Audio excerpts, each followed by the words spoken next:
Cue the music. The question is, do we? Haven't figured that out yet, and you know what? I haven't let it stop me. It's true. Let's see if we can. There we go.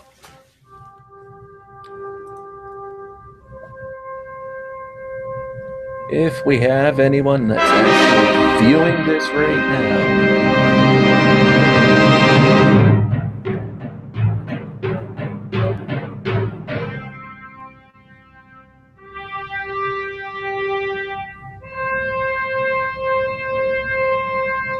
bum, bum.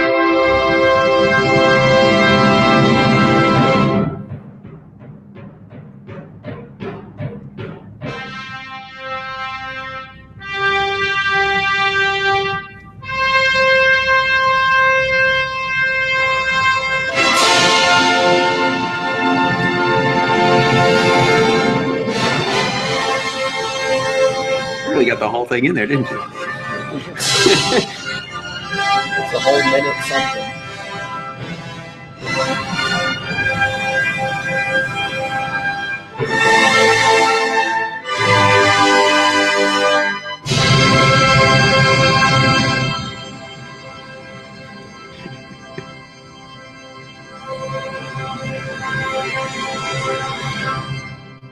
Good evening, ladies and gentlemen. All right, so what we're planning on doing is kind of a semi-regular uh what's going on the Mod Zoo. Not quite the focus that the regular podcasts have on the staffer builds or anything like that. Why did that just restart? We can kill that now. Oh, I had repeat on. Yeah, don't expect us to look professional, sound professional, at least right away. Or even act So, professional for that matter. and here we've got Chris, the mosquito, or the modsquito, depending on our mood. We Depends on started the off day. at, oh, hey, we're up to 5 viewers. So Bill's gonna be along here at some point. He said about 10 minutes later. So we're still figuring out the exact format that we're going to be going on, but kind of starting off. I guess Chris is the most chronically active on on the forum. See, amateur hour. Hey. So Chris, over the last week or so, what's been the mod updates that have caught your eye? um, well, I guess, I mean, I to say that I'm active. I mean, I sit on the view new content page like all day long. So I do. It's pretty rare that I get up to a second page worth of things that I haven't read. Usually that only happens in the summer, and in fact, it took me a year and a half before a year and a half of being on the zoo before I even realized that that view new content page has paging. I didn't know you could get a second page. But so far, um, I think, I mean, there's actually quite a few things going on in there, and I try to stay active in most of them when I can. But there's a, a computer desk that Win Reboot has been working on, and I've been seeing a couple more updates to that this week, which was kind of fun to see. That one's big, obviously being a desk, and he made his own reservoirs, and so that's kind of what he was working on, and then starting to get the tubing going. So that one is one that I've been kind of enjoying to watch. And then the other probably main one that I've been watching with a lot of interest is Dark Matter by Envious Mods, and that one looks pretty crazy. Like there's a lot of stuff going on. He's got some like 3D models of it that he has posted in the beginning of the log, and that one's pretty sweet. It looks like it's gonna have actuated doors and stuff. So I'm really excited to watch that one. That Oh, one come nice. together. I've always liked it when they've been able to, whoever the modder is, be able to put the any of the previs style stuff in there and just give us that, I don't know, I guess I want to say global view of where they're headed, so it's not so much of a guessing game for everyone. Yeah, it is true. Although sometimes it's kind of fun to see the ones where it's like, man, where the heck are they going? Like Cheaps. Cheaps Oh is God, one of those. Where in the Cheeps is. heck is he going with this? I don't think Cheeps really ever has a roadmap to begin with. It's great to watch him work. Yeah. But yeah, what about you? What's been going on the zoo for you? If there's been anything? Um, well, I hate to say that I've been bad at keeping up, but work's been keeping me quite busy on that. But watching Cheeps on the what was that turnip? Iron turnip. I There we go. turnip. Um, the way he's been jamming things into that case, and if anything ever blows up on that thing, he is gonna have to If rebuild it from scratch. yeah, Yeah. that's so true. And there's well, anytime Cheap starts doing stuff, it gets kind of crazy, like a little ridiculous. So we've got a few viewers here. I know I opened up the Q&A and not that I know how this functions on the Google Hangouts, but also on the announcement page, the events page, you guys can drop any questions in. Go hit the Facebook, hit us on Twitter. I'm going to be trying to go back and forth between all of these as we go along.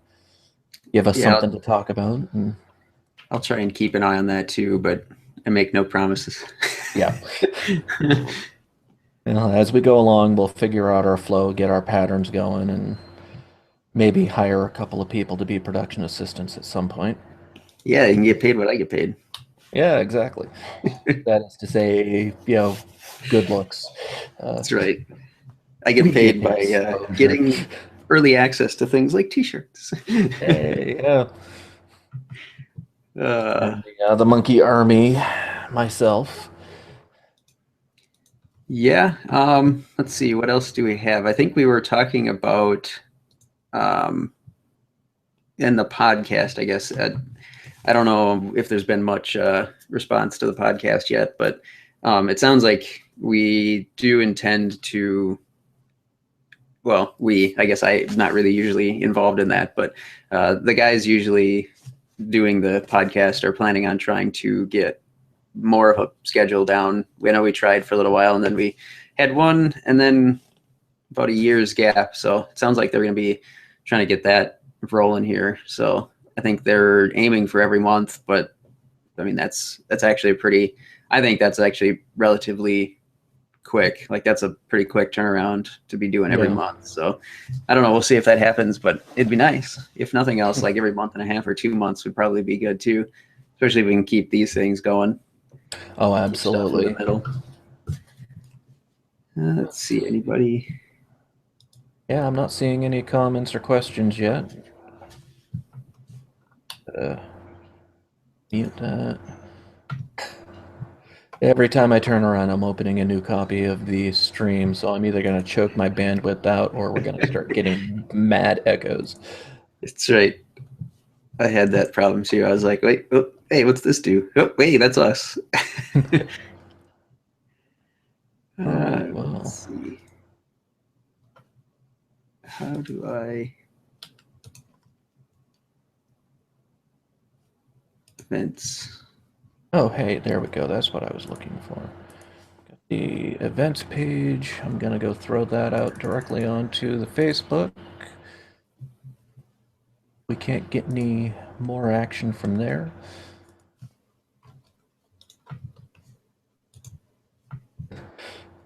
Know what I'm doing. No idea what I'm doing. As I like to say, quite often, and that's what the post is going to say, is, hey, come watch us fumble around live. And that's why we said that these would only be like, what, half an hour ish? Yeah, something like that. I bet one of those viewers is Bill trying not to laugh himself to death. I don't want to join these bums. Yeah, Phil's sitting back there somewhere going, yeah, I don't think so. Oh, let's see. Um, Pull open a quick browse through the what's new myself. There was some talking about the threaded hard tubing versus regular hard tubing with compressions. You guys did a couple of videos on that. How did that end up? That little experiment turn out? Was that something that you think might last long term, as far as a solid solution, or do you think it would just be a short term for show kind of thing? hmm, I think I think it needs a little refinement. What we were using was, let's see, G quarter, or what you need for G quarter, I think, is like 11.8 millimeters, which you have to drill out before you tap. And so that's just under half an inch. And so what we were using was half-inch inside diameter. And I think we even went a little bit nuts. And I think we were like half-inch, three-quarter. So we were half-inch inside diameter and three-quarter outside diameter, which, I mean, it worked, obviously. You know, we got it to work, but bending that was kind of a pain. Like it took probably 4 or 5 times as long to get it to bend as normal acrylic. But I think using something instead of half inch, if we could get slightly smaller, I had a couple of pieces, though it was slightly under half inch, so we couldn't quite get the tap in there. So we would have had to drill it out again. But I think that's probably the way to go, is to go slightly under half an inch and then drill it out to the right size. Because as we discovered, not only was the inside diameter not always centered on the outside diameter, sometimes they were just different sizes, like different ends of the tube were different diameters. And so one end, it would actually work fine to tap and then thread the fittings into. And then other times it would just sort of fall out. And you're like, oh, well, I guess we cut that end off and try somewhere else in the middle. So I mean, it was fun. That little loop, and we had two pieces, and we went from the res pump combo to the radiator, and then from the radiator back to the water block, and then from the water block back to the res. And so we'd only had two pieces of tubing run. And I mean, that system probably took Jesse and I maybe 3.5, 4 hours to put together. And I mean, that doesn't include putting the hardware in or anything. That's just getting the tubing run. And so it was quite time intensive. So I don't know that you would want to do that very often, but I think with some refinement, it could be pretty sweet. I mean, the connection, if you can get it threaded deep enough so that you don't have to worry about the threads possibly pulling or stripping out or anything like that. I mean, if you get it threaded right, then the seal of the O-ring on the bottom of the fitting and the end of the acrylic tubing, as long as it's square, is no different than, say, screwing a fitting into a radiator or a water block or a reservoir or anything like that. So we were never really too worried about those fittings leaking, as long as you've got that good seat. But it was more just the fact that you're not putting the tubing into another fitting, you're putting it onto another fitting. So now you have to try and get it connected and then turn that fitting into the end of the tubing while it's connected to a water block or a radiator or whatever. And so there was a lot more hiccups to it than just installing a hard line. So So it sounds like the ideal is you want to have first you got to find somebody who has the is keeping the inner and outer diameter relatively close. You got to have a good thick wall to have something to dig into, but not so thick it's going to screw you up later on down the line. Rotary fittings that have long threads, and while we're throwing out all of these magical wishes, things that just attach themselves perfectly the first time. yes. And that's the kind of the annoying part too is you're like, I mean, we'd get something threaded and then we go put it in. Too long. Okay, now we got to cut the end of it off. Well, now we got to thread even more. So it's like every time you adjust the size, you also have to go back and rethread because otherwise the threads won't be long enough. And I mean, if you're using a smaller size tubing and drilling it, well, then that's going to be, the same problem. So we were trying at one point, or I tried, I guess, threading the outside or running it through a die and then using that on the inside of a fitting. So we'd have, for example, we'd use the like the male to female rotary adapters. So I used mostly XSPC and it worked, but you have to jam an O-ring in the bottom of it. Otherwise it wouldn't seal. And so then you got to make sure that gets seated. And then the only real way to make it work was to use 1/4 inch inside diameter and 1/2 inch outside diameter instead of the 3/8 and half. So the restriction, I mean, there's more restriction there because it's a smaller tube, but I didn't really feel comfortable with after you cut the threads in it, it's really not that thick. Like I could snap them off if I tried hard enough with my hands. So yeah, I don't think that'll happen unless we can find some adapters for like 1/4 to 3/8 minimum, I would think. But that one was fun too. It's nice because it keeps the fitting size smaller. If you can use like a male-to-male rotary, then you don't have these big giant fittings around your tubing and all that kind of stuff. So I don't know. It was kind of fun. And inviting Bill again. He's just started chatting on Skype, so hopefully he'll be signing in soon. Save us, Bill. Save us. I keep seeing you guys doing new things with the hard lines, and of course, you were doing the experimentation with the threading, and thinking back to some of the crazy things people used to talk about doing, like, hey, I know, I'm going to run garden hose just to have that extra volume going through my system. You know, maybe 10 years ago or so, you'd see these crazy ideas being thrown against the wall like that. Yeah. Oh. Back in the day when water cooling was new. Well, we have a Bill kind of sort of signed in-ish. No camera, no microphone. Hey, Bill, we're making fun of you. Maybe.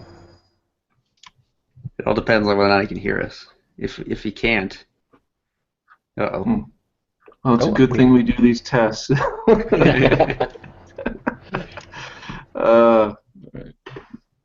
I have not been in here in a long time. Yeah, that's why I fiddled around for over an hour yesterday. Camera not working. That's all right. You got a great picture of you and your dog with the Mad Max billet there going on. Yep. Don't wait on me, guys. Oh, that's a good thing. Well, let's see here. So I don't really know how this Q&A Hangout thing works, but it looks like Luke Patterson said, is it just me or is all the manufacturers making different size / thickness tubings and fittings? The answer is pretty much yes. I mean, you kind of have the two camps of metric and imperial, and then you have XSPC doing their own thing, which is kind of dumb. But I mean, you see what they're getting at. Bill seems to be struggling still. I can hear you guys.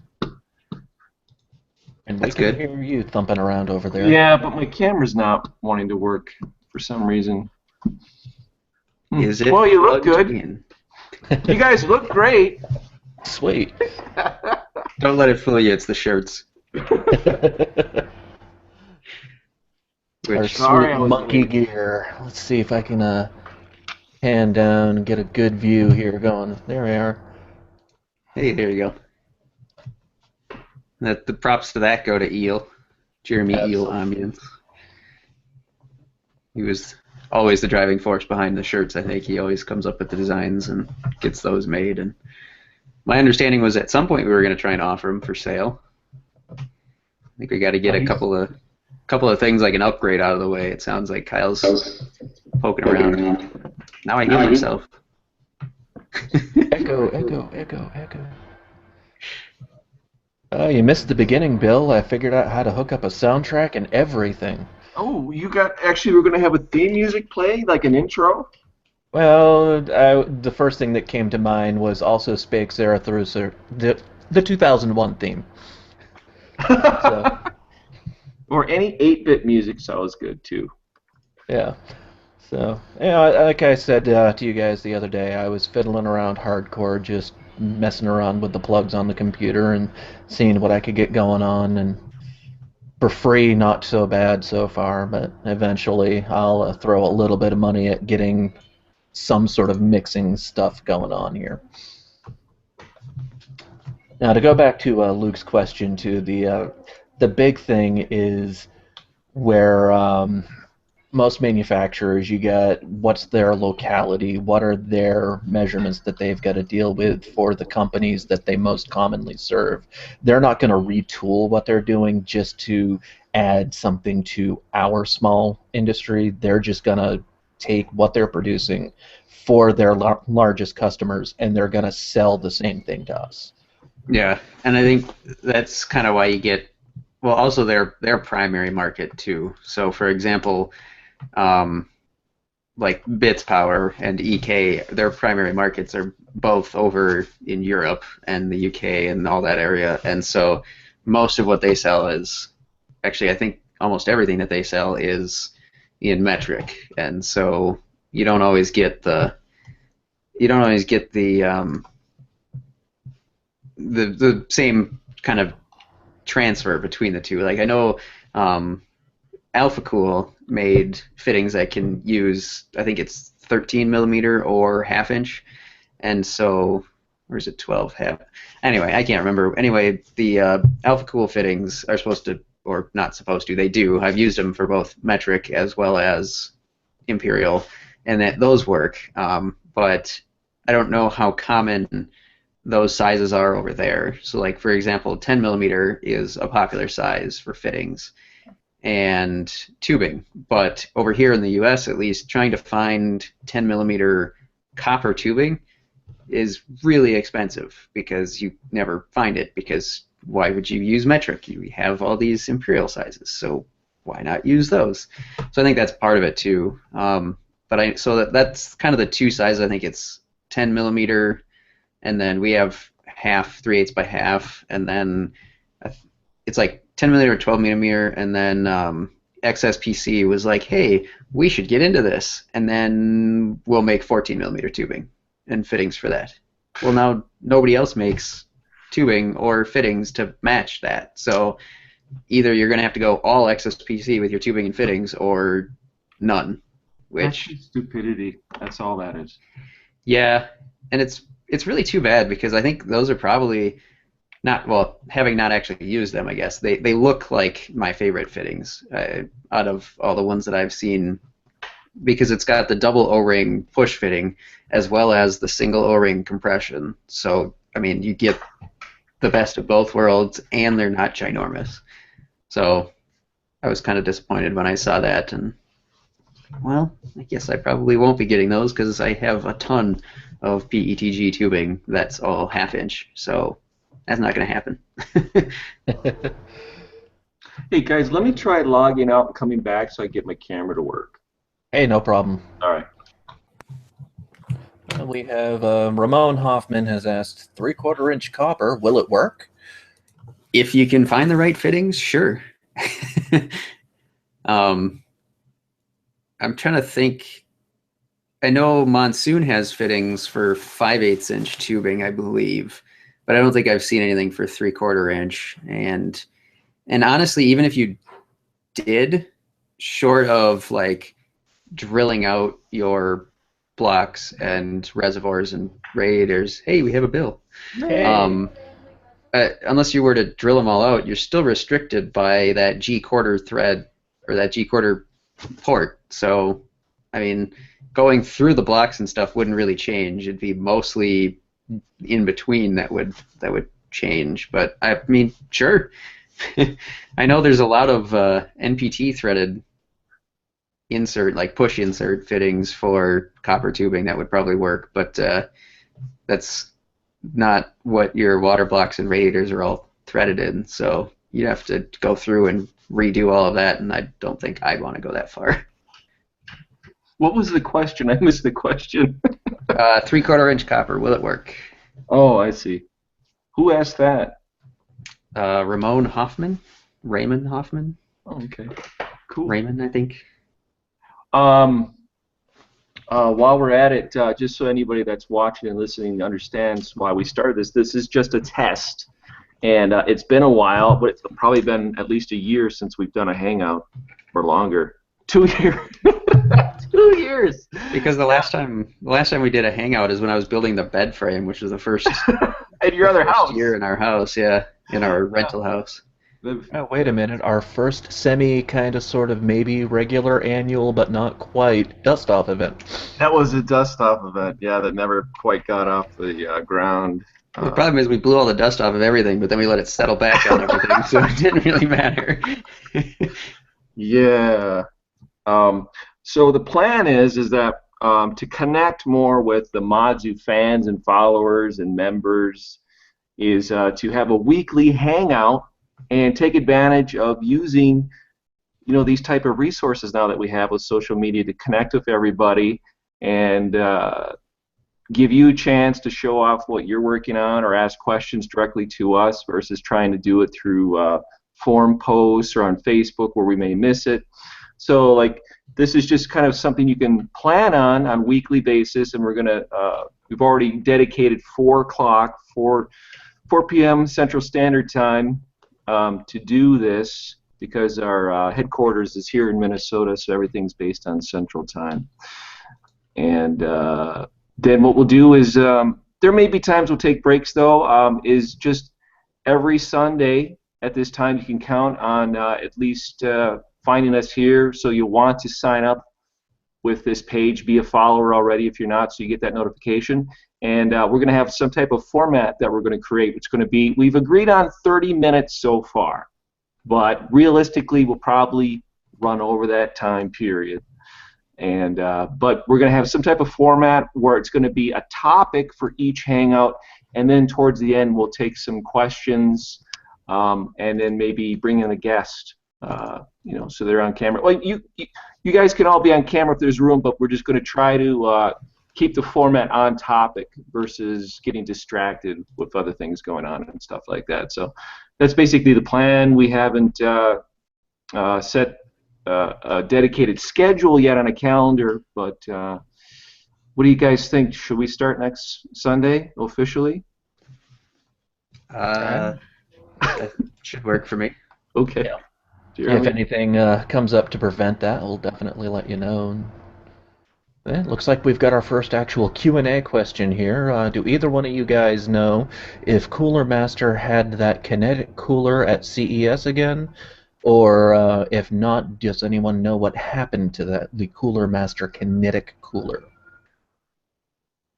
That was the one that like 2 years ago they announced. That was like it had the blacksmith video promotion. Is that the one we're talking about? That I thought it was like the tower that had the turbine fan in the middle, and then it blew the air out. I think they showcased it in like it almost looked like a suitcase, I think, if I remember correctly. Oh, that was at last CES last year. Yeah. Unfortunately, none of us were at CES. That was all the other monkey. So I have no idea, but I didn't hear anything about it this year. So it was drop dead silent. That was the theme of it. Yeah, absolutely no noise at all, and it had really good airflow. I don't know. Haven't heard anything about it. Cooler Master, they're a weird company. You know, this last year, if you listen to our podcast, there's been some changes across the board for a lot of manufacturers, but Cooler Master, it seems that, at least from my experience, that they're trying to reorganize their direction of things, and I say that because they reached out to me and some other people about some products for the Master Case, and it was kind of like a last-minute thing that caught me off guard, and it's kind of like, ooh, they're kind of dealing with some internal changes. So I'm not surprised that something like that hasn't made it to market, or there hasn't been any, you know, media about it yet, if that makes sense. Yeah. I doing a quick search. I don't see that kinetic cooler anywhere other than I mean it's not even on their own website. So Not even surprised. I mean, a lot of times CES stuff doesn't necessarily mean it's going to go to market because it was at CES, you know. yeah, which I mean that one is interesting. I mean, like from the strictly from the sound standpoint, I think, but the practicality of it in our market, like the in the enthusiast market, I don't Yeah. think is quite there. I mean, if you're going to be doing a lot of like HTPC or desktop form factor builds, maybe, um, where it can kind of, I guess, be a low profile cooler, that might work. But I don't know that they were advertising it or marketing it as a high performance cooler. So, And by the way, you if know, we could probably do a search and try to want to do a test and see if we can share that. There is a option to share your screen so people can see what we're talking about. I know in CES there was a little video on it. Let me see here what I can pull up. Yeah, I think Jeremy, you're the only person that has that control to share it, right? Yeah, well, this is yeah, start that. So that's what I'm seeing when I'm doing searches. It looks like that central area there is what spins to act as the fan, and you can see just a multitude of fins in there that are going to grab a hold of the air and spin it out through. And it looks like that is aluminum that is coiled all around with the different heat pipes from the look of things. Hmm. So it's going to be moving heat around that outer aluminum fan just quite actively. And with that air pushing through those little gaps, yeah, I can see how that can run extremely low volume and push a lot of temperature out and away. Yeah, it's a brilliant design. I wonder if they got the idea from another type of industrial application, you know?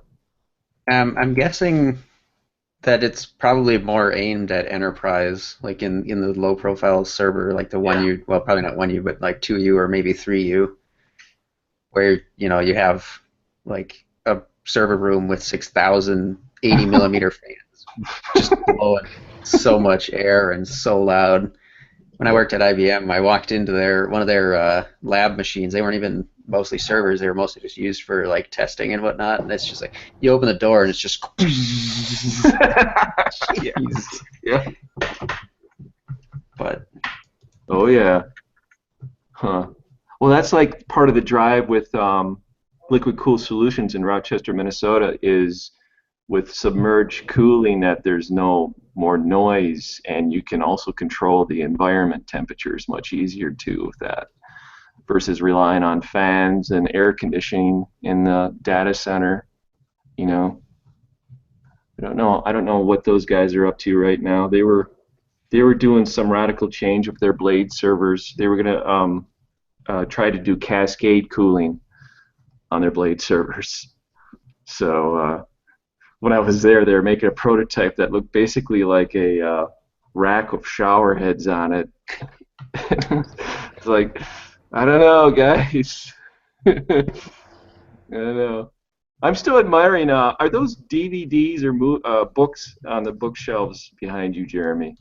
Oh, those are all books. Okay, so your office is kind of like the library as well at your home. Yep. Yeah, this is a very much a multi-purpose room. Just off to my side, we've got the kids' computer. We've got, well, I've got all kinds of stuff piled up around me because my desk is tiny. Um, yeah, bunches of books, as you can see there. Our video games and movies are over in the other room. And you've blacked out your windows.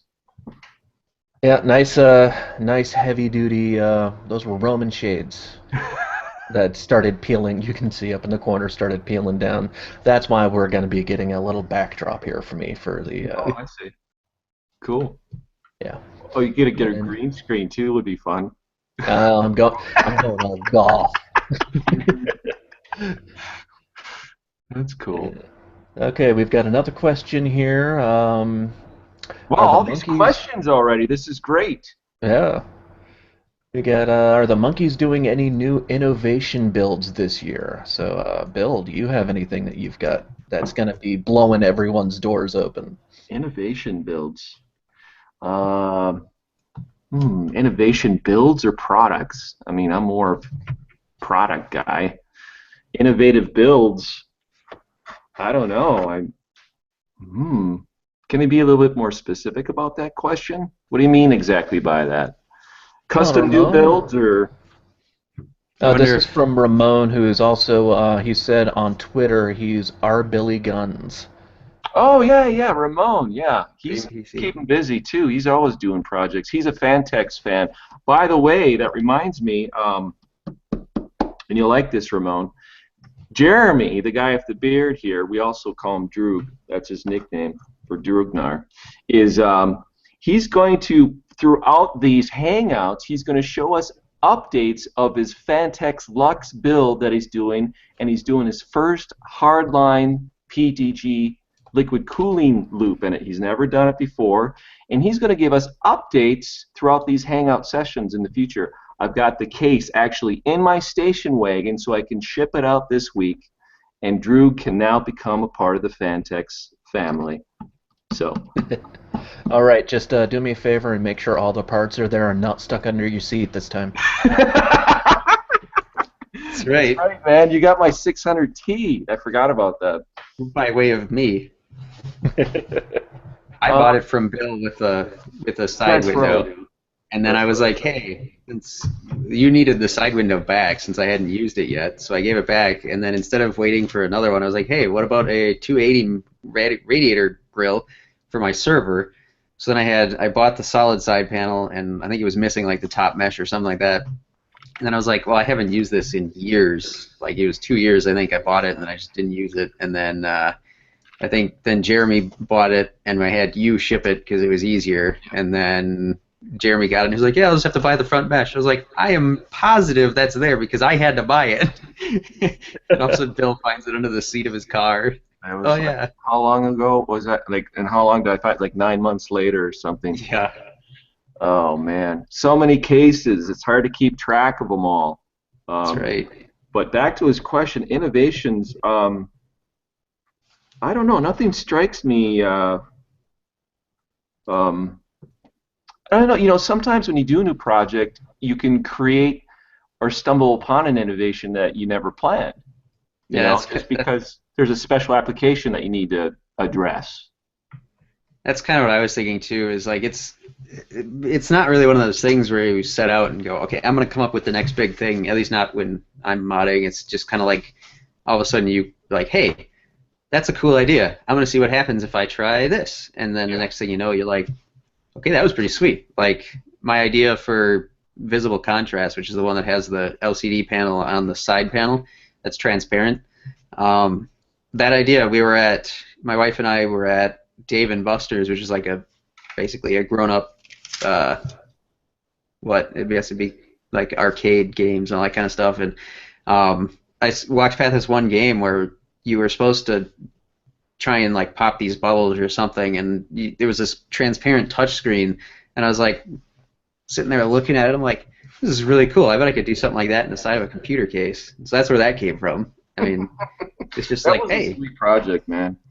And it would be so cool someday, Moss, if we could do a tutorial on how people could do that someday.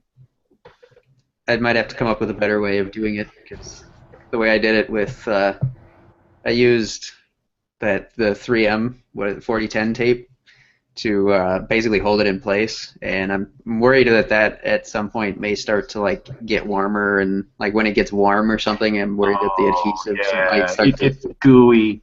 Yeah, I'm worried that it might start to slip, but I Do don't we have know. a video clip? Was it only in my vlog that we highlighted that, or did you have a video on your own channel? I've got a couple on my own channel. Yeah, share it with Jeremy so we can put it up on the screen, and so you guys can see what we're talking about. Moss's visible contrast build where he had an LCD screen side panel. It was really sweet. That's- Holy crap, that was a long time ago. That was about 2 years ago as well. Also, I think innovation happens a lot from frustration. You're dissatisfied by the quality of something, or it's just not structurally very strong at all for what you're doing. The manufacturer kind of skipped on engineering it much better, or or the material, whatever they chose, is very good. So I think sometimes innovation can happen from that, from coming up with new solutions for things that just weren't done very well the first time. I see that a lot. Unfortunately, I hear a lot about it from people that aren't happy with things and want a different solution. So, Okay, give me a minute here. I've got the link now. I've got to Actually, if you share it get to me, in. it looks like I can share my screen.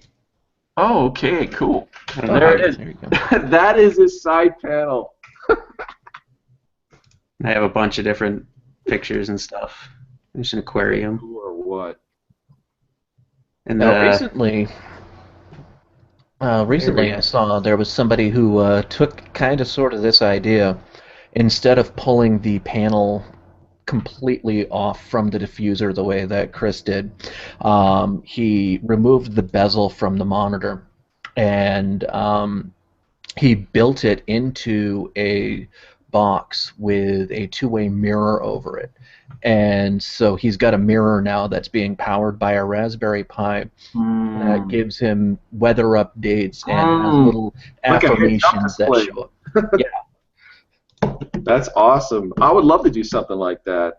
And then you can adjust it and position it on different things. yeah, and that's I was telling Jeremy that too. That I saw. I mean, you can buy like commercial TVs that go behind mirrors, but they're really expensive. And I was saying that I was trying to convince my wife that once I get the workshop out back done and can start actually doing projects again, I'd like to make like a low dresser instead of like the taller ones that are like 6 drawers high. Make it like 3 or 4 drawers high, but then 2 sets wide or something, and then put the vanity mirror there, and then put the TV behind that. Because then you don't have to try and find a place for the TV and all that kind of stuff. Because if and or when we ever decide to turn this office/closet back into a bedroom, which is what it was originally, then the it's gonna get small. So that's kind of what we were trying to figure out. But I think that'd be a fun project. That would be very cool. Yeah, I like that. right. What do we got here now? We've got MZIM is back again with Have you seen the Singularity Computers YouTube channel? And if so, what do you think of the products he's starting to produce? I've actually sold a lot of stuff to him over the years, and I'm not recalling his name offhand though, but he's come a long way because when he started, he was documenting his builds that he was doing, which were primarily custom liquid-cooled builds, and it really filled a niche on YouTube that nobody else was doing at that level, and so now he's got a massive audience, and I think it's great. I haven't really followed or seen what he's doing for a while, so I don't know exactly what he's up to. Maybe is he offering systems, or I thought that he was doing commission builds for people, like individual clients. He'd do a custom build. As for branching out from that and what capacity, I don't know. I honestly don't really have time to follow a lot of YouTube people, other than people, they send me a link and ask me to watch it, but I don't really watch the other YouTube channel people. I don't have time. So, but he's a great guy. I do recall the last video I saw of his, he was showing how to pack a hardline system for shipment. He was going through all the steps and packaging that, and it was intense, and rightfully so. When you have to ship a system with a hardline loop and you're going to do it with the loop filled, I personally would never do that. But You know, sometimes you have that client that's just like very scared. They're intimidated with the idea of doing it. But my philosophy is if your client wants a hardline system, they better learn how to fill and drain it on their own, because you can't be there, right? So what I've done is I'll make a video tutorial that's private just for them to watch, and I'll go through all the steps in filling it and draining it, so they know, and they can refer back to that if they have to, if they have to change the system out for whatever reason. So whenever somebody asks me, we ship it with the loop filled, I'm like, there's no way. Also, doing that adds more weight on things too, having all that liquid in there. So it's not a good idea. So anything else about Singularity? Like, what do you like about Singularity? I know he does really clean builds, and he was starting to incorporate more custom paint into his stuff. Early on, he wasn't doing custom paint on his stuff, so that's pretty cool. Yeah, he's in Australia. I remember that. All right. Hey, Ramon wants to know. Oh, where am I feeding back there? I think it's Bill. Is it? Sorry. By the way, if any of these guys, because we're just testing and playing around here, if they want to join, if they know that their microphone and camera will work, unlike mine at first, you're welcome to join us. Just know that I only know how to speak English. Yeah, that's happened before. We'll have somebody, and but hey, that's the Modzu, though. It's great to know that we've got a global following out there.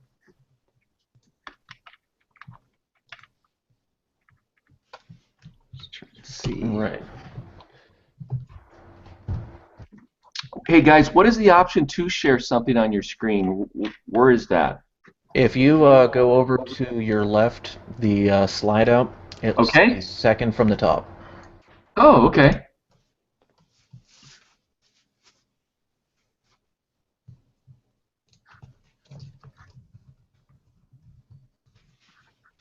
I don't know how fast it is in terms of like being laggy and whatnot. When I was sharing the video, it looked a little jumpy to me. I don't know what it looked like on. It looked all right. Good That's enough, good. considering, Yeah. Oh, we got Okay, I'm gonna send an invitation over to Graham and have him come in here momentarily. Are we streaming to the YouTube channel as well, or no? Yes, we are. I've got it great. watched. I'm watching it on my laptop here. Awesome. We do have to figure out how to. Oh, there we go. Looks like comments are enabled now. Nice. Although let's see. Well, did you guys hear about? Well, Jeremy, how did you get hit with the storm? Did it affect you in Maine? All right, sorry about that. Had to pull my headphones off for a minute. We had a little I was just emergency. asking, were you affected by the storm that hit the East Coast? Absolutely not. That stayed down. Wow. The closest it got was Long Island. Wow, you got lucky. How many inches do you know? There were some areas in Virginia that saw 40+ inches. 40. Long Island and New York. We've got friends in Queens actually who they were saying about 25 inches. And for New York, I don't know if you've spent any time in the major metro. That will stop the city for 3 or 4 days. That's so funny. I'm sorry, it's not funny to everybody and how it's going to affect them. I mean, well, a lot of people won't have to go to school or work tomorrow, right? But anytime the East Coast would get hit with a snowstorm, I used to work at the Toro Company, lawnmower and snow thrower manufacturer, and they would be really happy about it because whenever the East Coast got hit with snowstorms, sales would go up of snow throwers. Because there seems to be on the East Coast more of a freak out factor when that happens. Because here in the Midwest in Minnesota, we're used to it, we're prepared. But when it hits them, they freak out, and they would have their best profit years whenever there's snowstorms on the East Coast. So I'm sure they're going to be smiling when they go into work tomorrow. Yeah. At least some of them will be. Looks like Peter has a question. I don't know if Peter Jeremy wants to. Brands, has anyone here ever done a hardline loop without a reservoir? Meaning not much room for expansion when the liquid expands. Not yet, but Jesse and I have talked about it, about wanting to. Nice and clean. Yeah, that was kind of the idea. Yeah. But that was one of the issues. Well, one, I mean, it's not that it's impossible to fill. It's just that it's obnoxious to fill. Yeah. But yeah, As long as you got you can bleed it somewhere, I think you'll be all right. But yeah, I don't see why you couldn't do it. I mean, especially if it's a little ITX build and you just don't want to, compromise that space with a little reservoir in there. yeah, I probably wouldn't do it without a fill tube though. Like Yeah. a dedicated line for Yeah. filling it, so you can use it as a Yeah. mini reservoir. Yeah, absolutely. Just because that sounds annoying. It is. I mean, well, it brings back memories again of using the XSPC photon reservoir, and when you use it right side up, and it's only got one port on the top. If you can't bleed your system somewhere, it's really a pain in the ass to fill it. And I've heard from people on Twitter that experienced that. They didn't realize that having a bleed hole is very crucial. So yeah, but it could be done. I think if you're going for a really simple, sleek loop. Hey, Graham, how you doing? Hey, can you guys hear me? Got good connection the first time. Graham, the new I had to run out staff to my guy. car and get headphones Ah, because they were in there since I went to that LAN yesterday. So how did that go? So you went to a LAN yesterday, and you've got your PC behind you. oh yeah, you see, it's sitting on the couch. Yeah, back here. I see a crack in it. What? Is there a crack in that No, panel? there isn't. It's glare, dude. Is that the replacement panel or the original one? That's the original. All right, you said that it had dropped. Yeah, I scuffed it a little bit, but Oh, it's you scuffed it. Oh, I thought it would have cracked. No, I dropped it on my garage floor because All right. I hit the opening of my car when because I was carrying it, and then the panel popped off because Yeah. it needs more magnets or it needs stoppers, which Greg put Stoppers. on the, Yep. And yeah, Greg put on the stoppers, not help. I got 2 sets of stoppers. Yeah. So how did they like your system at the LAN? They liked it. It was cool. I mean, it was certainly probably the most well built. But so actually, I've got one of the stoppers here. I don't know if you can. Oh, there you go. Yeah. Nice. He gave me another pair. So. So what we're talking about is Graham has got a Cooler Master master case there on his couch, and it's got a clear side panel that's laser cut, and it has embedded magnets in it to keep it on. So it's like really easy just to put it on, take it off. And that was like version 2 or version 1. Yeah. And since then, more magnets have been added to keep it on. I have not tested the prototype yet with the 20 magnets. That's the 16 magnet version. Now, the issue that Graham ran into, and we predicted it, is that if you lift the case at a certain angle, the panel will slide off towards the rear. And so Greg had created these stoppers, little washers that will keep it in place. Was that kind of like what you did for, what was it, the Fantex Enthoo Primo side window? Yeah, that was a situation of To hold it in. just to hold it in, and luckily the chassis and the Fantex, they use screws versus pop rivets. That's true. Yeah, I mean, Yeah. little things like that, and Ramon will relate to that. Little details like that by the manufacturer when it comes to somebody that wants to dismantle and customize their chassis. Things like that are really a nice bonus feature versus pop rivets. But I will say this, Graham. I think we already talked about this. Is that master case? I didn't think it would grow on me, but it's grown on me. Oh, same here. It keeps growing on me. I'm surprised. I will say this though, for LAN parties, I'm really I really hope to get my hands on a Master Case 3, because just for something a little lighter. But it's really grown up. I mean, I've said this in the review too. When we first saw it, I really wasn't impressed when we saw the pictures and things like that. So, but it's really grown on me since then. And I mean, it's fun to play on it. I mean, we've been doing some cool things with the acrylic windows, and I'm looking forward to see some of the accessories Cooler Master comes out with too. Mm-hmm. You know what I got that you have that I didn't think I'd like either is I got a Corsair 380T case. Yeah. Yeah, I didn't think I'd like it. But don't you have one, right? No, I don't. I was debating getting one for a while. Oh, you got that. I'm sorry, you got that other version. The 250D. Yeah, the two. Oh, for some reason I thought you had a 380T. No, I was talking about doing a project on that, a mod, and doing it like an Iron Man build kind of thing on that. But okay. Like because what I wanted was a bigger arc reactor grill for that front. Okay. Yeah. All right. Oh, for some reason I thought you had it already, but yeah, I got one. It's really sweet. They're awesome. Yeah. The side panels are pretty slick how they go on and off. How do you feel in the weight on that? Because that's still like 12 pounds, isn't it? That's still a relatively heavy case. It's not that bad. It literally is like one of the coolers, those classic style coolers. Sure. It's not that bad, man. The handle's really slick on top. Yeah. The weight's not that bad. Yeah, and the quality, of course, is really nice too for Corsair.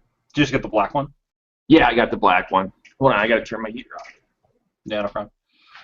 What really kind of bummed me out about that case is, I mean, they did all three colors in that, but then in the other cases in that line, they didn't do the yellow. Oh, okay. So like the 760 and the 780, which are very similar style, they don't have the yellow version of them. They did like some pre-production models on the 780, but then never shipped them. Like a couple of reviewers got them, but because there was some color mismatch between the metal and then the plastic. So yeah. That's cool. Well, it's cool. It's cool if you can find the yellow of anything. So. Oh, the Pikachu yellow, yeah. Well, you could do the Bumblebee yellow or the I don't know. You don't want to be Pikachu yellow?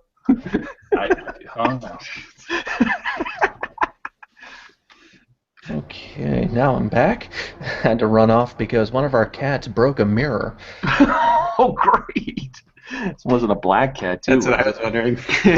I remember my little tuxedo kitty that was her. Wow. Oh, well. Always. So let me ask you guys, what have you thought, like in regards when we do this, is there any type of topics that you would like to see covered so we can note it? Is that us or the viewers?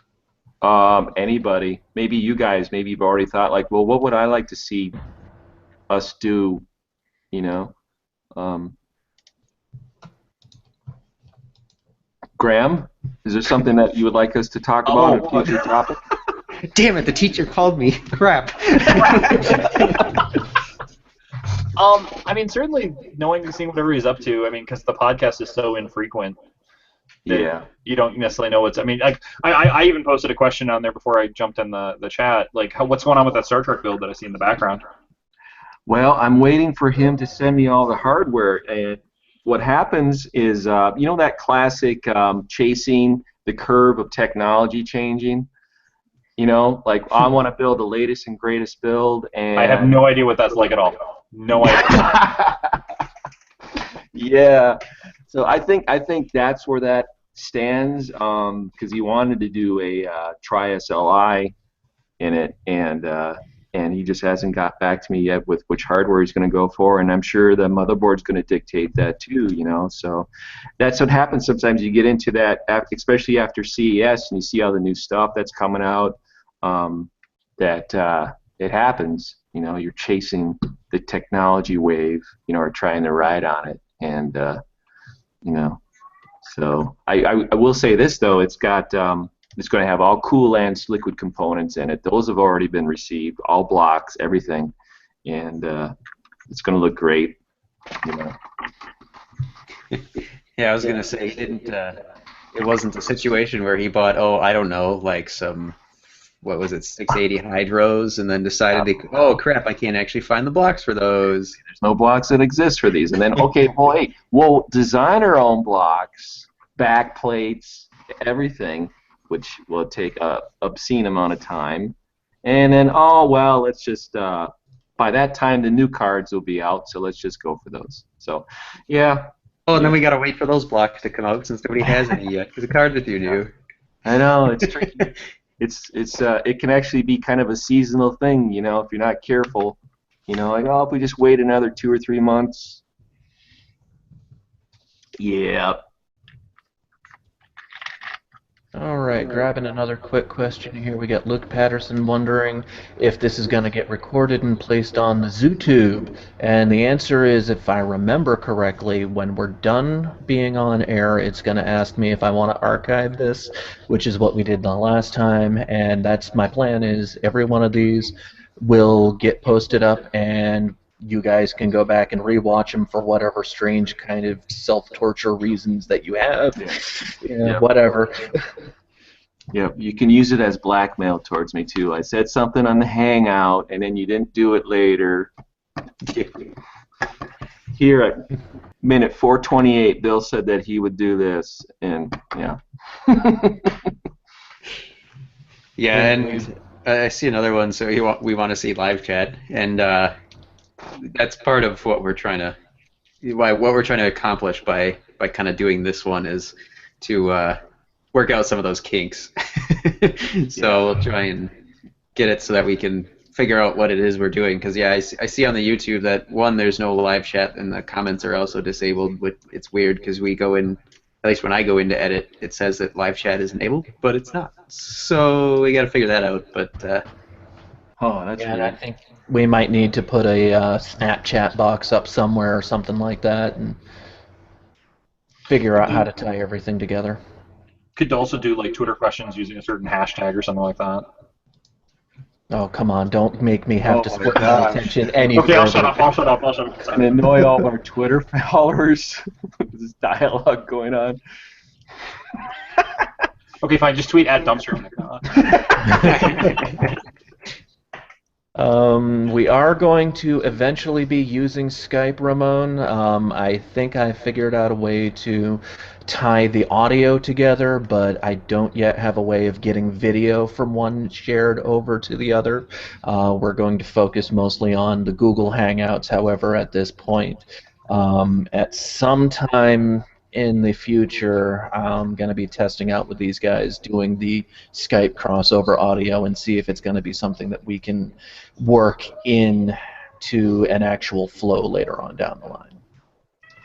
Have you found out any other Hangouts in the past that have done that, where they could bring in a feed from Skype of audio? That's usually involving some pretty pricey software. Yeah, okay. There's, and I've done some looking, and it's like $500 or $600 for the software. But what it does is it ties directly into the Hangout API. So you can set up a PC to be multiple inputs, Hangout, Skype, and whatever, all streaming in, and you do your switchboarding like you're doing a television production. And then everything goes out to either a YouTube video channel or it goes out to a Hangout stream. Okay. And it's really cool looking. It's just that's going to be something to save up for way in the future. Way. We could also ask for like do a pledge drive thing, kind of start a Kickstarter thing for it.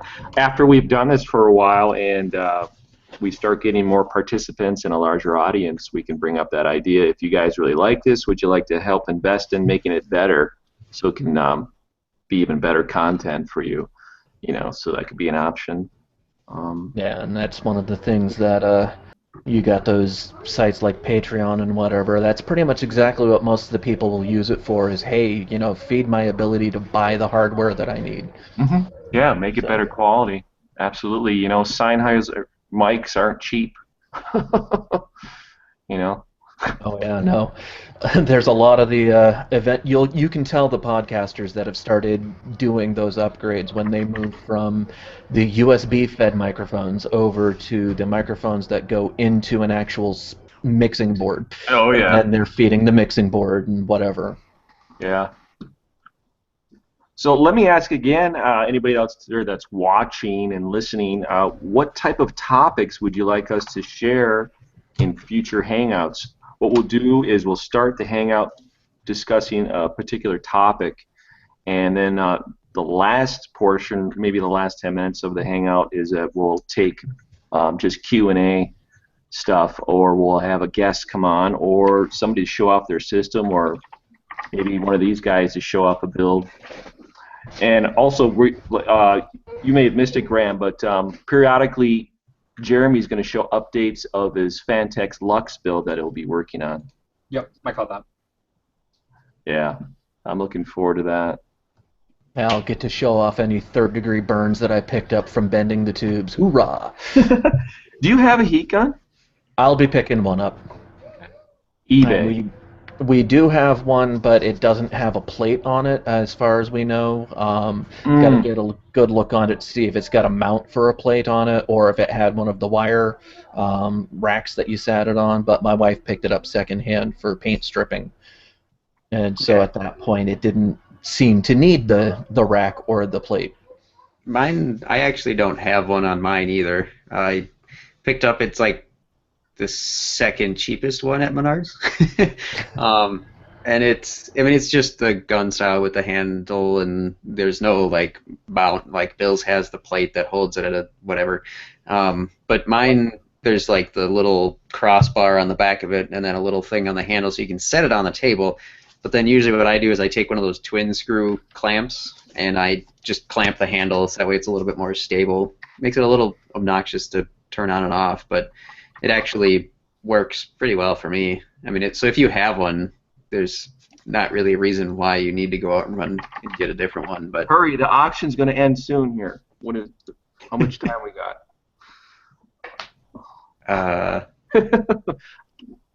There's a good likelihood what I'm going to end up doing is with the one that we have, because I don't really have any spaces yet. I've got to get a table put together in our shed before I can start working out there, but we've got plenty of space out in the front next to our stairs where I would just lay it down on the concrete while I'm not actively using it. Mm-hmm. Set up a little mount to brace the PETG to, a little clamp or whatever, and just do the bends like that. Two different people this last week asked, how do you go about determining the length of tubing for a liquid line? And I asked them both, which threw them off, is haven't you ever heard of the Captain Curry technique? And the reason I say that is because I think it was either a guide or it was the Origin PC build series. it was MZ1 actually. It was MZ1. Yep. Jesse had showed how he takes the silicone cord and he'll just eye it right up to the location for the tubing, wherever the inlet outlet is for the line. He'll just take the silicone cord and just physically line it up and kind of imagine the bends with that cord, and he'll use that and go back to the tube and take a marker and measure that. So he's just eyeing up. And it seems to work pretty well. I've done it too. And Mosquito mentioned that just give yourself a little bit more, another like inch or so. So when you cut it, you're not shorting yourself, because it's always easier to cut the tubing down later. I'm actually, when you talk about bending tubing, whether it's acrylic or PETG, I'm still amazed at how many people are scared to do it. When I hear from people on Twitter, and it's really, really easy. I think maybe they associate it with like glass blowing or something, like it's really much more complicated and harder to do. But no, it's really easy. And when you hear from some people, it's like, oh, I didn't realize. Yeah, that's pretty easy to do, and I love it. It's a lot of fun. And it's not that expensive. So, stop being scared about it. Just do it. Just experiment. Yeah, I've got the video of it up, where if we ever switch back to mine, and it basically he just takes the one end and sticks it in the reservoir, and then kind of does the mock bend and see where it goes. I don't know if it looks like the Hangout was still on Bill, but I was sharing the video. Maybe. I see it. There we go. Yeah. And that was I acrylic. had myself muted. Oh. All right, there we go. But yeah. From what I've seen, watching you guys do this, and of course I haven't yet had a chance to do it, the key is you keep it moving. Don't let it melt. Don't let it become too gooey. Don't put your hands where it's still hot. Oh, it's not that bad. Oh, I'm just thinking common sense stuff for people who haven't thought about this. You know, yeah, you can burn yourself pretty bad on acrylic, but as long as you let it cool down just for a little while before you go manhandling where the actual bend was. Slow.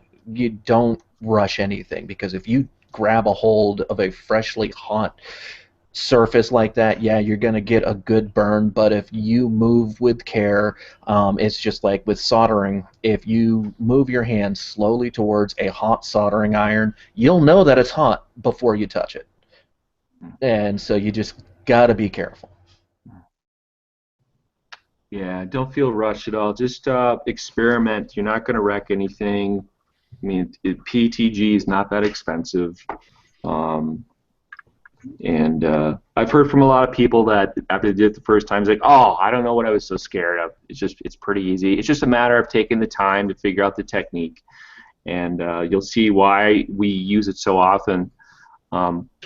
Also, going back to when you ship systems with hardline in it, it's much better to ship with PETG in it versus acrylic. You know, you lessen the chances of it cracking. But ideally, in an ideal world, stainless steel tubing is the way to go. Really. Yeah. I want to do that, and definitely a build this year, Moss. Is I definitely want to use stainless steel tubing. Wasn't there a question earlier about copper tubing? It was about whether or not 3/4 inch would work. No, wasn't there some problem with like mineral transfer and things like that with copper tubing? Don't mix your metals. That's Okay. all you got to be aware of. Sorry, that was fun. Yeah, no, I mean, there's like galvanic corrosion, which is mixed Yeah. metal situations, but copper wouldn't be a problem because like your water blocks are copper. A lot of the tubing in radiators are oftentimes copper, so it's usually copper and brass is the two that are almost always in your loop, and then nickel if you have a nickel-plated block or something like that. Oh, okay. It's mostly aluminum that you want to avoid, Yeah. because those are Okay. dissimilar enough that they can cause issues over time. Yeah. Somebody on Twitter asked me today in regards to the Deep Cool genome case. They wanted to incorporate one of their own components into that loop from the factory, and I said, well, you don't want to do that because that radiator is an aluminum core radiator, so you want to just leave that in closed loop. If you want, I mean, people are liking the thing is about the genome, they like the look of it, they like the reservoir in the front. Ideally, if you get that case, put your own radiator, your own water block in it, and your own pump if you really like the look of that reservoir on the front. You can use that reservoir, but don't use their all-in-one captain, because one thing is that pump block combination is not pushing a lot of water, the pressure in it. It's rated just for that setup, so you can't really expand upon it. Well, I think that lends itself to the fact that it'd be nice if they sold one with just the reservoir and not the cooler. Yeah, and I think they I shared their response because a lot of people like that idea, and they're aware of that response, and they said that they would consider it. So And include the PCIe cable. yeah, absolutely. Yeah, I don't understand why they don't want to include that. I guess maybe sometimes there's an executive decision that, well, we can make more money if it's an option that way. You know, Sure. you don't like that, but I mean, it could be a cost cutting, or not cost cutting, but like hitting a price point. Like, hey, we really don't want to go over the ceiling. yeah, Sure. If we include the bracket, we're gonna have to tack on another $20, yeah, and that's absolutely, outside of what we want. So yeah, yep. And it's funny, you know, speaking of these PCIe cables, which are really becoming hot with DIYers customizing their cases, Mhm. is that the one company that offers the black sleeved ones is Lee Heat, Li-Heat, and you can find them on Facebook. They manufacture the PCIEs for, as far as I know, and confirmed, Leon Lee and Fractal Designs cases, any of their cases that have the PCIe cable. And I wouldn't be surprised if they do other manufacturers too.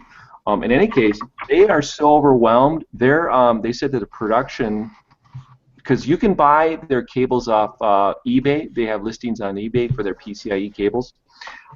They said that they're so far behind. It's about 4 to 6 weeks now delay after they take your order. There's that much of a demand, and I'm thinking, okay, if there's that much of a demand and there's one company doing it, why aren't other ones jumping on board? But maybe they're just not aware yet of how popular they are. So I just found that interesting that this one company is supplying these major manufacturers and listing them on eBay. You know, I mean, they obviously have to address their production and ramp up things. And, you know, that reminds me too. When you guys were the monkeys were visiting Fantex at CES, did you guys notice the Primo Tower had a video card that was 90 degrees? Mm-hmm. I Yeah. saw that. Yeah. It was also, he mentioned that new Primo is going to be another dual system where it's going to take dual motherboards in it, an ITX and except better than the last one. yeah. I really didn't like the last one, like where you had to The stick overall power look of it, or supplies and, well, kind of both. I didn't care for the look, but mostly the like the just kind of the way you had to lay it out, like having the power supply right behind the one and having to screw everything around. And yeah. I think the new one I like a lot more, where they have the ITX horizontal and then they have the ATX vertical, so you can have both power supplies down below and then hide all your wires and everything instead of, you know, having it all screwy. So I think that one looks more interesting.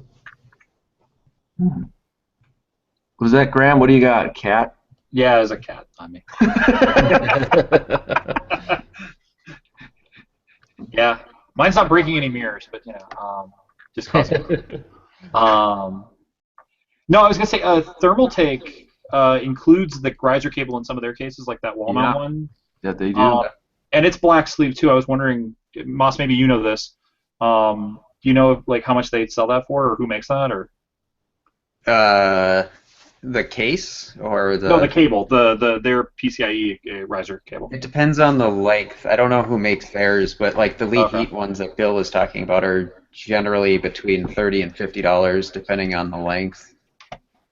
Okay, I'll send it to you, and you can let me know. Who is Yuki? Is that that is Ramon has joined Ramon. us. Cool. Yeah, he's a Fantex. In fact, speaking of Thermaltake, he built.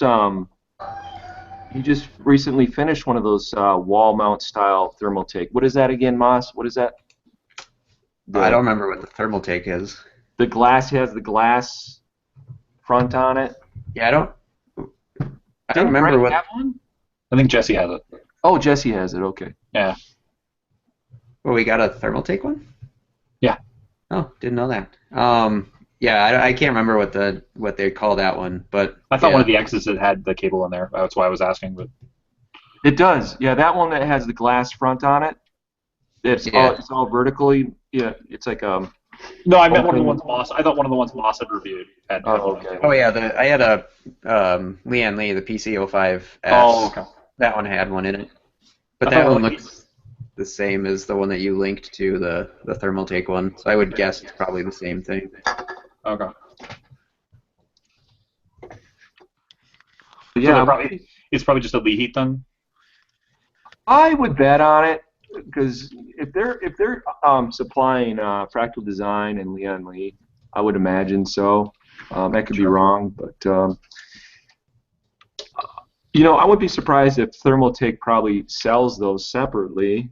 They do, but I can't get the link to work. Every time I try clicking buy now, it doesn't do anything. Really? Is it maybe listed on Amazon? I don't know. But like I said, I've tried this now in 2 different browsers and it's not working. Okay, the cat's in the way. You're gonna get 14 cases in the mail in 2 days. Find out one of your credit cards just nailed through the floor. That's great. That's all I need. Yeah, they do sell it on Amazon. $30. Prime. It's even got Prime. Nice. How many millimeters long? The reviews are awesome. 9.8 inches.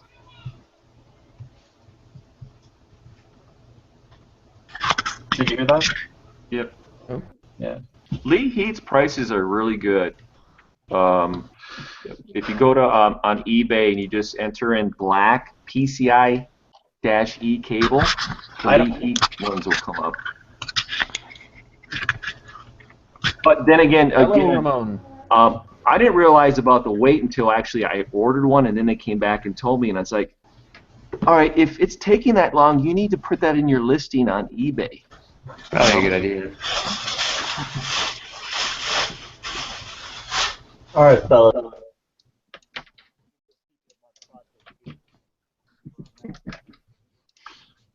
What is your cat destroying things? Mine? Oh, was that you? No. Ramon's showing off something, I think. Yeah, this is the. Is it you, Ramon? Your audio doesn't work very well, though. Oh, see, there's his Thermaltake build. Oh, there you go.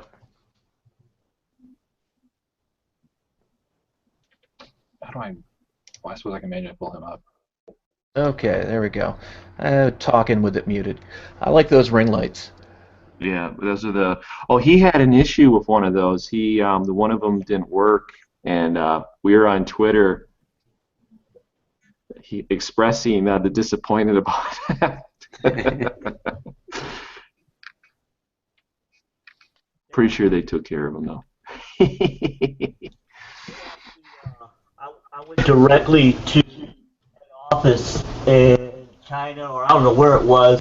I had the personal email of the head office, and I sent my concerns to them of what's going on in California with their customers. It wasn't even a half hour from them. They called me on my phone apologizing.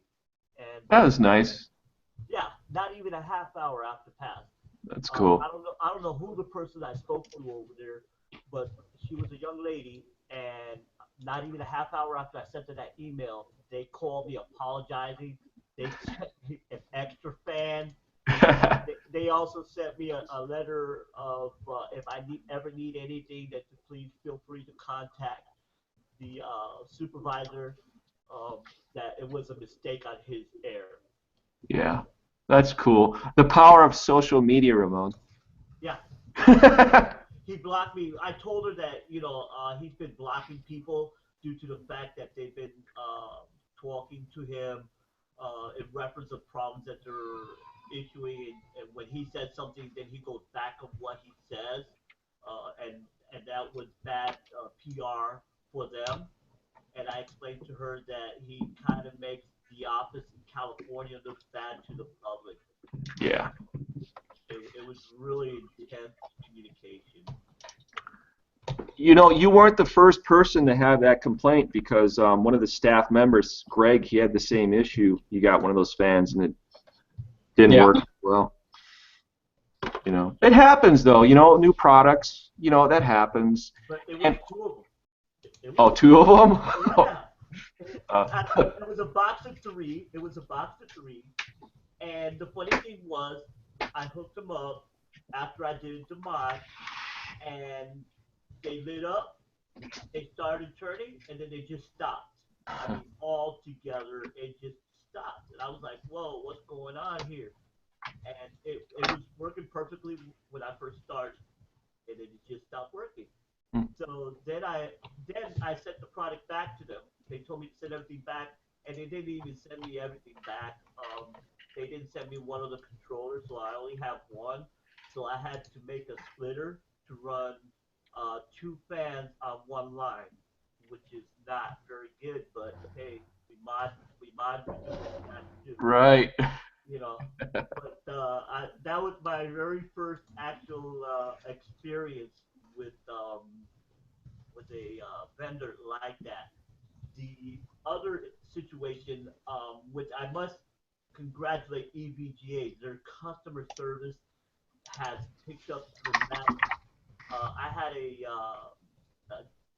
motherboard, the what is that? This 97 classified or 79 classified, and I had put it all together to test it, and two of the what is that? The additional support for SLI, two of the chips on that, which they're voltage regulators, they just fizzled up on me.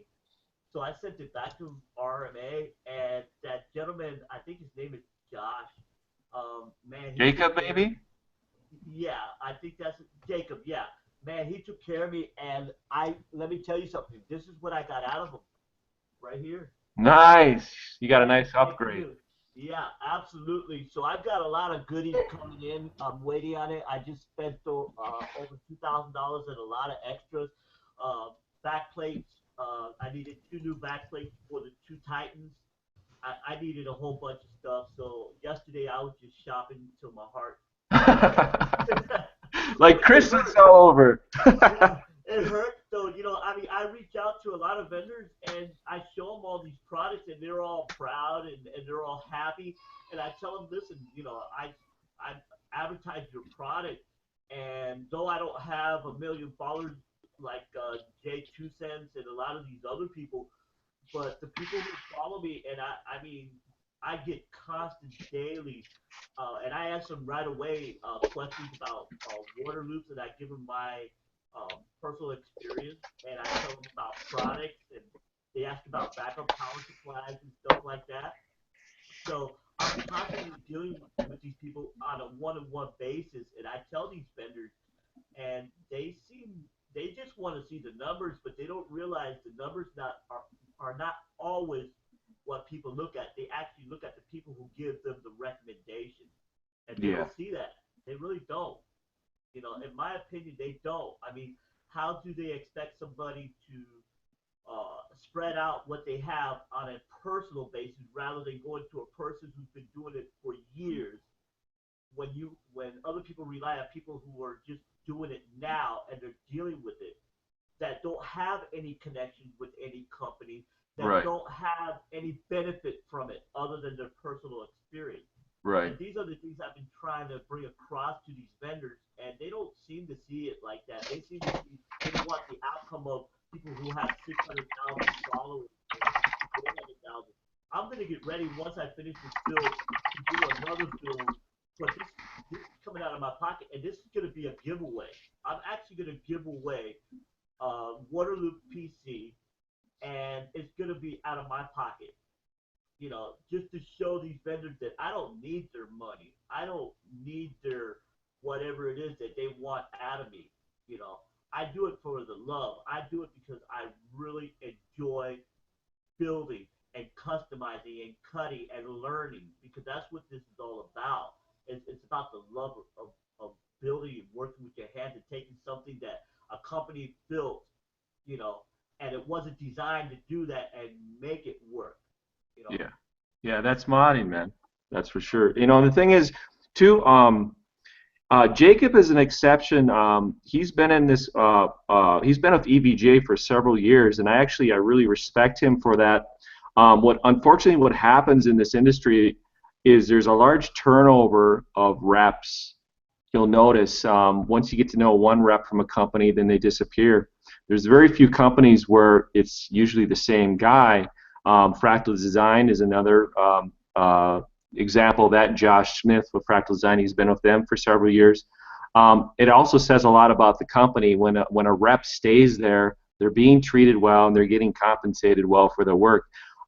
Unfortunately, some of these other companies, there's just this turnover, and what happens is these individuals, they just treat it kind of like a 9-to-5 job.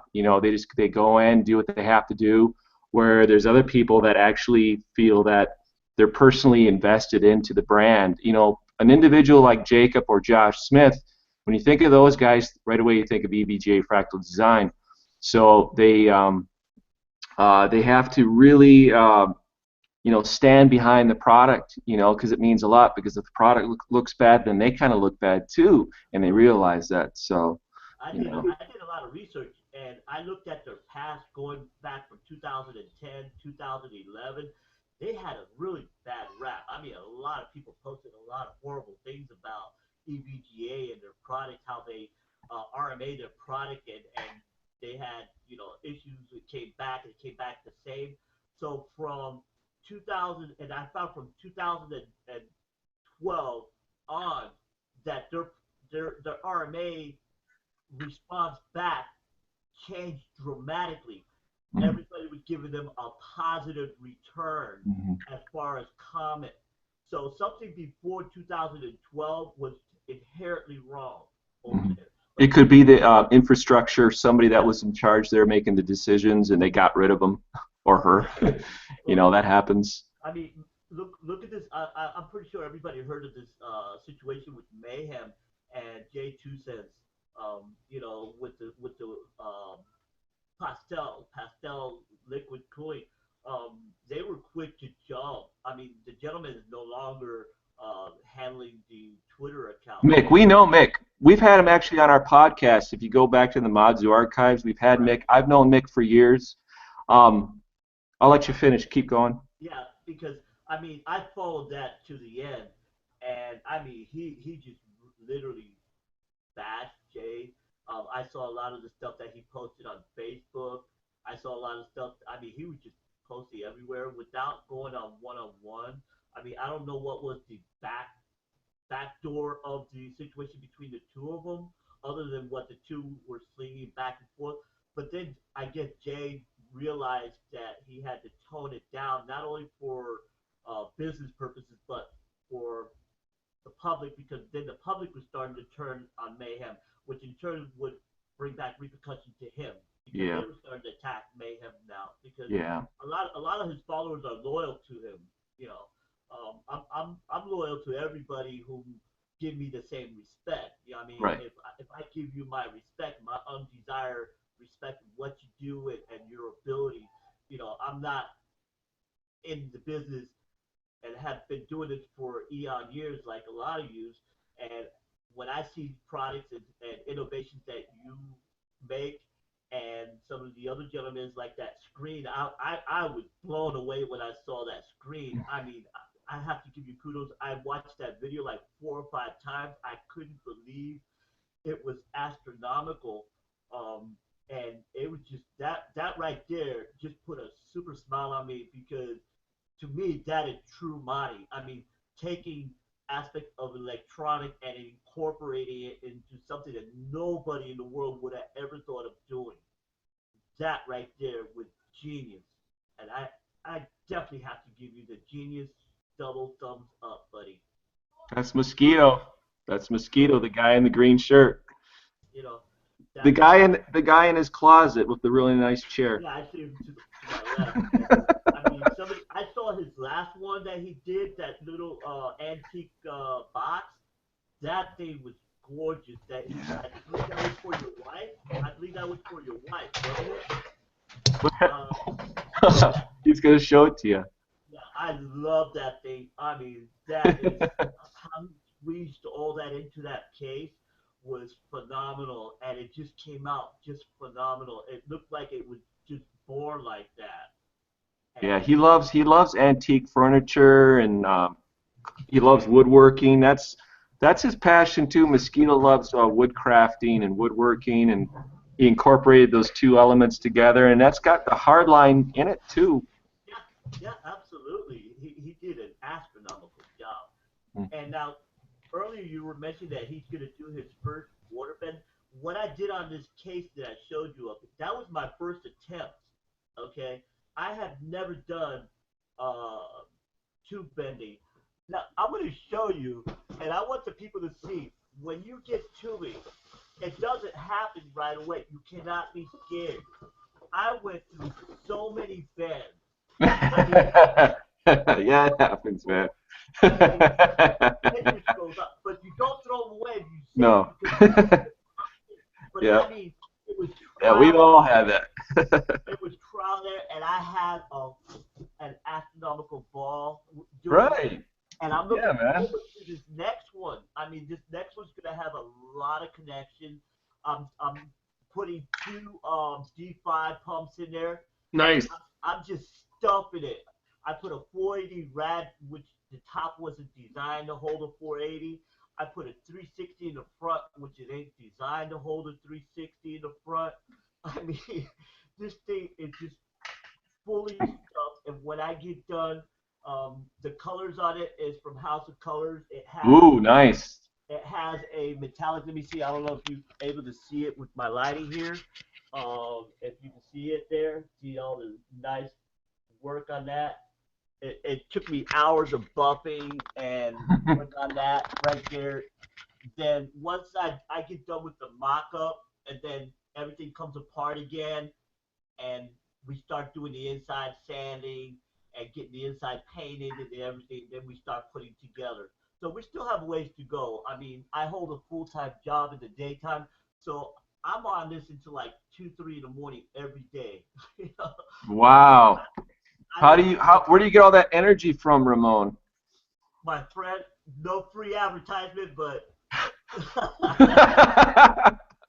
I'm not kidding. I am addicted to this stuff, and so What is it? What's in it? Um, well, this yellow edition tastes very good compared to the Red Bull, Blue Can, and all the others. This has a tropical taste to it. It doesn't leave a bitter taste. It's tropical taste Red Bull, and it has a gorgeous taste to it. It doesn't leave your mouth tasting Wow. horrible. Um, and I mean, the stuff really works for me. It doesn't stay with you and make you super wired like the blue can does. I'm not advertising for them or I'm telling other people to drink the stuff because what works for me might not work for others. Right. But Right. the stuff works for me. And If I have that stuff, I can't go to sleep at night. I Those. don't have that problem. That's the odd thing. I really don't. I really really don't. As you see, my office is a corner of my bedroom. My bed is right behind me, and I'm working on my office right now. Um, I have so many things going on in projects that my time is just into a lot of projects. I got to get my office completely put together. I got the walls up. I just got to get in there and tape it. Then I have all this stuff. I got tons of stuff piled everywhere. I've got cases. I'm still working on that 750D project that is not completed, and I put that on the back burner to do this one because this is going to be my daily driver. The one on the wall that I just showed you, that's just a temporary deal to get me going until my daily driver goes. Um, I mean, I just have tons and tons of stuff coming in. I actually got sponsored by a store that has no relationship to computers, but the gentleman loves computers, and he actually paid $1,000 of material of stuff for me that's coming now, and I was flabbergasted. I did not expect it. He direct messaged me on Facebook. He said, "Hey, I like what you're doing.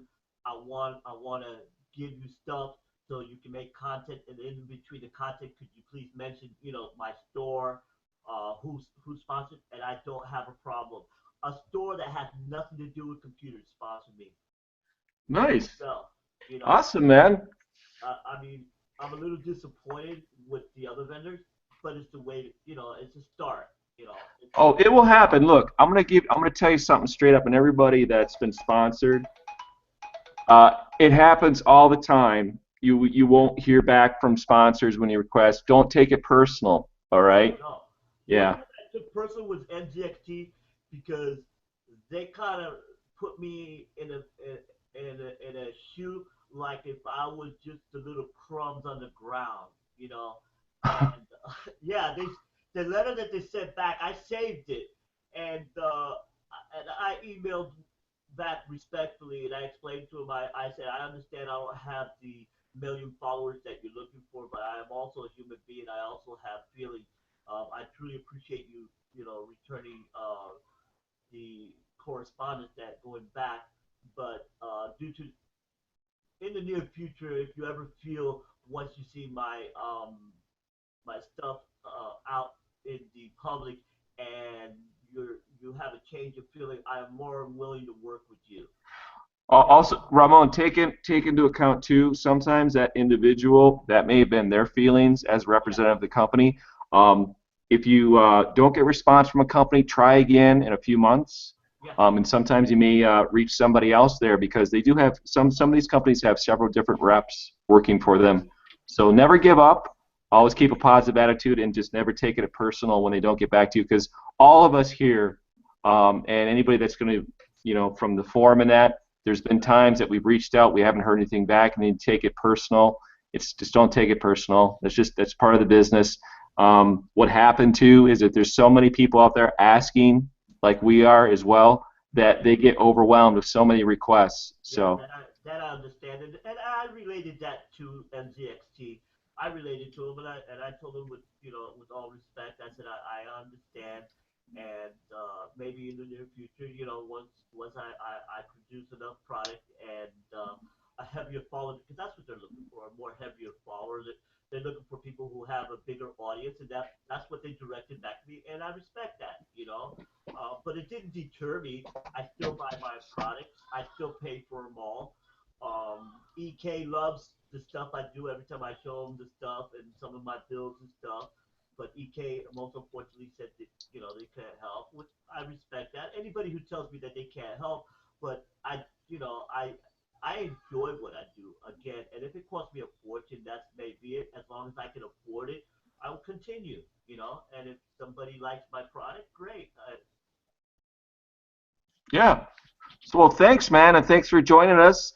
Again, this was just a test. It was a fun test, and we actually covered some interesting topics in this test tonight, which is awesome. But we plan to try to get these every Sunday, 4 p.m. Central Standard Time. And Drew Gnar, Jeremy, is our host. He's barring stuff exploding, cats destroying the rest of the house, all the fun stuff. It makes it more interesting, that's for sure. So we're gonna sign off, and then again, just follow us on this Google Plus account, the Mod Zoo. It's associated with ZooTube, our YouTube channel, so you don't miss updates, and you can join and watch the next one, and we'll have a topic for the next one for sure. So thanks, everybody. Thank you, gentlemen, for allowing me to join you, and Yeah. look forward for more products from you guys. You guys are awesome. Yeah, man, you're part of the monkey crew, man. You're a mod monkey. All right. All right. Next time I'll make sure I wear my shirt. Put me off guard. All right. Great, man. Jeremy, you want to sign us off? Have anything to say? Final words? Well, everyone that's been submitting questions, we've got a few that we haven't gotten to yet. Keep a hold of those. Bring them back to us. Keep shoving them in our face, and eventually we'll work our way through the list. One of these days, I'm going to set up a Google Doc to share so you guys can drop your questions into that, and we can knock them out as we go. I noticed that we had a couple of people who were conversing in the Q&A list. That's really cool to see. That is cool. And Yeah, we'll have to see if we can figure out how to get the live stuff, live chat, something working. yep, because I have seen in this because my wife is a gamer. Believe it or not, she's a heavy gamer. I have to get closer. I have to get a desk mic. I'm using the mic off of the video camera. And she's been linked in through this. She's had 14, 15 people at one time on the screen, all linked up on one camera. I don't know how she does it. I can ask her, but I mean, she's had 15 people. They're all playing whatever it is that she plays, but they all converse because they're a team. and they all work together on battles. So I Oh, can I'm figure certain out that how to there's a BattleNet specific app that they might be using. Yeah, absolutely. But they use this. They use this Google, what we're on now, Hangout. Yeah. This is Yeah, and how, I've used Skype before for that. yeah, it's yeah. My wife is a diehard gamer. Drives me nuts with that. That means Alrighty. that means that you'll always accept a new system build, though. That's the best part. Yes. I always have to buy her new games too. So it goes Oh, back and forth. That's how marriage works, man. You got to keep them happy, right? Yes, sir. alrighty. Well, I'm gonna sign off here, folks. You guys have a great one, and we don't have any actual theme music or closing music or anything like that yet. I was just screwing around and figuring out what my limitations were earlier. But if you guys have any suggestions, royalty free. We don't want it being flagged by YouTube and getting us kicked off. It's less likely that we're going to get kicked off because we're a not-for-profit channel. But if we ever decide to monetize the crap out of this, we don't want to lose anything. So I'm sure if you Joe would guys have probably any suggestions, let me know. Hit me either on the Facebook page, the Modzu Twitter account. I directly monitor both of those. The G Plus page, just send a message. It'll get down to me at some point. All right. Awesome. Cool, everybody. Have a great week. Thanks. We'll see you next weekend. Looking forward to it, man. Thank you again. Yep.